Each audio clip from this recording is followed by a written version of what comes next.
दोस्तों, सन 1920 में 2 साल की एक बच्ची रोसाइला लोम्बार्डो, जो 13 दिसंबर सन 1918 में इटली के एक शहर पलार्मो में पैदा हुई थी, इस बच्ची की फकत 2 साल की उम्र में नमूनिया की वजह से डेथ हो गई। इसकी मौत से एक हफ्ता पहले इसकी दूसरी सालगिरह इंतहाई खुशी और एहतमाम के साथ मनाई गई थी। इसके वालिदैन उससे इतना प्यार करते थे कि वो अपनी बच्ची की अचानक मौत से बुरी तरह टूट गए थे। उनके वालिदैन की ख्वाहिश थी कि उनकी बेटी हमेशा ऐसी नजर आए जैसे वो अपनी जिंदगी में नजर आती थी। इस मकसद के लिए अल्फ्रेडो सलाफिया नाम के एक आदमी को बुलाया गया।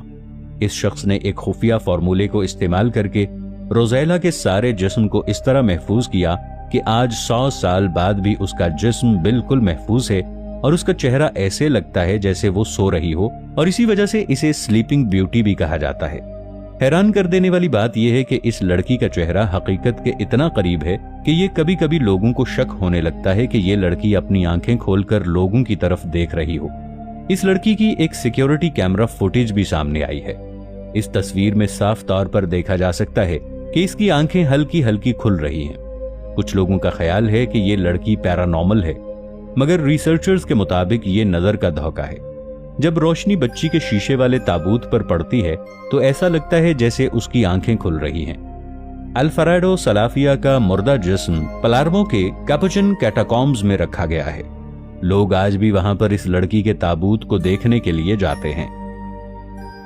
दोस्तों, दुनिया में सबसे पहले वबा 430 बीसी यानी कब्ले मसीह में फैली थी। इस वबा को प्लेग ऑफ एथेंस कहा जाता है। यह बीमारी कदीम यूनान में एथेंस के शहर में फैली थी।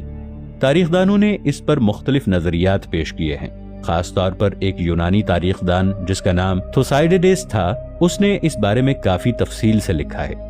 ये वबा 430 कब्ले मसीह के आसपास शुरू हुई थी। इस वबा ने एथेंस शहर के एक बहुत बड़े हिस्से को तबाह कर दिया था। ये बीमारी पेलोपोनेशियन वॉर के दरमियान शुरू हुई थी, जब एथेंस और स्पार्टा के दरमियान जंग जारी थी। कहा जाता है कि यह वबा अफ्रीका या एशिया से आई थी। इसकी असल वजह आज तक मालूम नहीं हो सकी। इस वबा की वजह से 25 से 30% तक लोग अपनी जान से हाथ धो बैठे। इस वबा में मुब्तला शख्स अचानक बहुत तेज बीमार और कमजोरी में मुब्तला हो जाता था। फिर आहिस्ता आहिस्ता उनके जिस्म पर खून और जख्म के निशान उभरना शुरू हो जाते थे। अगर कोई भी शख्स इस बीमारी में मुब्तला हो जाता तो उसका इलाज नामुमकिन समझा जाता था। इस नतीजे में बहुत सी अमवात हुई। एक अंदाजे के मुताबिक इस बीमारी में 70,000 से 1 लाख तक लोग मरे थे। दोस्तों, सोचें, एक ट्रक चलाने वाला, शादीशुदा और रोजाना अपनी ड्यूटी पर जाने वाला इंतहाई मुतमईन आदमी